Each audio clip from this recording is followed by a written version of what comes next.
Did you forget your Microsoft account password? Don't worry, your recovery code can help you regain access, and we're here to guide you through the steps. First, visit the Microsoft Password Reset page. This is where your journey to recovery begins. Here, enter your email address associated with the account. This is your key identifier in Microsoft's system. Next, select the recovery option. This could be sending a code to your registered phone or email.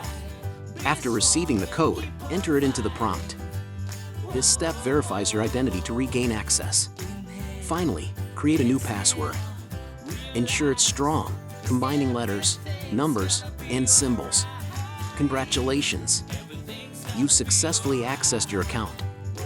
Remember to save your recovery code in a secure place. Consider enabling two-factor authentication for added security. This extra step keeps your account safer. Regularly update your password and check your account activity for suspicious behavior.